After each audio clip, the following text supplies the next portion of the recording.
The Big 12, the headline is Big 12 looking to modernize television broadcasts with in-game interviews, expanded locker room access. The move is to spice up the TV broadcasts is the latest potential change under Commissioner Brett Yormark.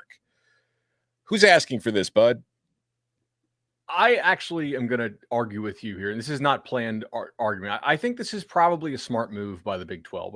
When I look at the new Big 12, I see a league that has a really high floor. Now that Kansas has his act together, there's really no bad teams. There's a lot of teams sort of in that like 28 to 48 power rating type range. So they're going to have good competitive games that a lot of college football fans will want to watch.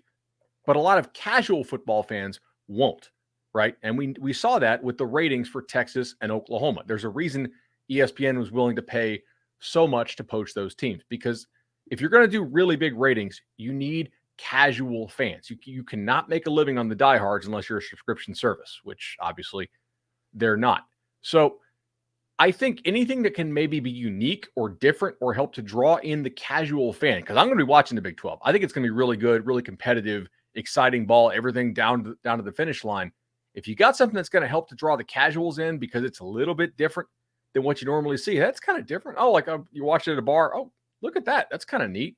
I think that's a pretty smart move for a league that lacks a top 15 job, right? That lacks a team that you can say, yeah, if they're right, they're contending for a natty, right? They don't have a national championship contender that if they're doing everything right, it's going to work in that league. As a one-off, sure. And we loved TCU last year, but be different. And I think if you get people in because it's different, they might enjoy the actual football they're watching. My counter to that, you and I will be watching the Big 12 because we know it's a good league. Chip and Danny will be watching the Big 12 because they know it's a good league. Our listeners will be watching the Big 12 because they understand the point. But as a casual college football fan, I'm going to pick a Baylor-Oklahoma State game because I'll be able to hear the coach talking over Georgia and whoever they're playing that week is the big game of the week, or the Ohio State game. I don't think that's a really feasible thing. I don't blame them for trying it. I just have very highly skeptical thoughts that it's going to work. And then it's also like, this is the day after the Big 12 is thinking of playing games in Mexico. Why? Like, what are you trying to gain? Like, is Mexico some untapped potential? Honestly, it reminds me of when Larry Scott at the Pac-12 was trying to get the China market. You're a college football conference. You are not a professional sports league. You are not going to be tapping in. Nobody down there is going to care. And as I texted us in the group thread yesterday, this is just my feeling. I could be 1,000% wrong. To me, so far, Brett Yormark is just Larry Scott, Jay-Z contact info in his phone. That's really the only difference that I have seen so far. I don't know what the Big 12 has done to improve the product of that it's going to have after it loses Texas and Oklahoma since Yormark has taken over. I know that they've done kind of like the British ape thing where like the crossover where they had that at the championship game. Like, it's a whole lot of Instagram stuff to me. I don't know what they're doing to improve the football. It feels very cosmetic and kind of the cool kids are going to like this, but are the cool kids ever really going to like Big 12 football? You're right on that. Now, the one pushback I would have to the Larry Scott thing, I should have put this in the group chat, but is that Yormark at least can also be pragmatic. And the number one thing, like all these other ideas can be pie in the sky and maybe silly and may not work. The one thing that did work was kneecapping the Pac-12 by jumping them in line to realize, hey, our league is not as attractive as it used to be. We need to lock in this deal with ESPN before the Pac-12 can.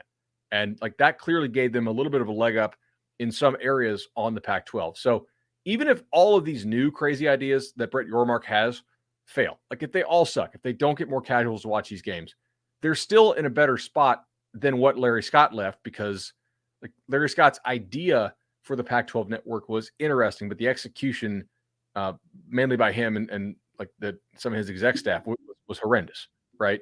So I think he's a little more pragmatic than Larry Scott, but there are some similarities with these out there ideas. Do you think that because there's such a large, like Texas and Southwest, or the kind of like Central American footprint in the Big 12, and obviously Texas has a large Hispanic population, that trying to reach out and play a game or two in Mexico maybe furthers your efforts to connect with the Hispanic viewer, which I think is, if you're a TV exec, having a larger population of Hispanic viewers is something you would endeavor to, and probably not something that's happening right now. I don't know. It doesn't. I don't see a huge downside to it. Maybe. No, I don't know if there's a downside. I just feel like it's doing things to do them. As far as it's more that I don't know how much of an impact it's actually going to have. Like, you might convert a few fans because there are football fans in Mexico. We've seen that with the NFL having success. So maybe you can convert a few. It's just, I don't know. Like, if I'm looking at as an American as far as European sports, I'm into European sports. Like, I like soccer, but if cricket said, we're going to go play a match in Chicago, I'm not going to go watch because I don't give a damn about cricket. You know what I mean? So it's playing there is not really going to do it for me. I don't know. Chip, what are your thoughts? How's your toilet, buddy? I hope that we will have resolution with the great caper of why the master bed toilet started leaking. We will. Oh, if you want play-by-play updates, perhaps I can provide them. It's Bathing Ape, as the youngest of this. I think British ape, Bathing Ape. I don't know whatever it is. I believe it's a camouflage ape. Oh, cool. If the Big 12 is going to capitalize on basketball, now is the time to do it, because they are absolutely running the game in basketball. And Bud, honestly, I had not thought about just trying to expand your customer base, right? Like, just trying to be like, okay, we might have a huge percent of the population in the Big 12 footprint that is not connected to our football product, but maybe we might be able to tap into that. So I think there's probably something to that. All this comes down to the fact, to me, that the Big 12 knows it has maxed out how much money it can make from traditional revenue streams. Mm-hmm. That's a good point.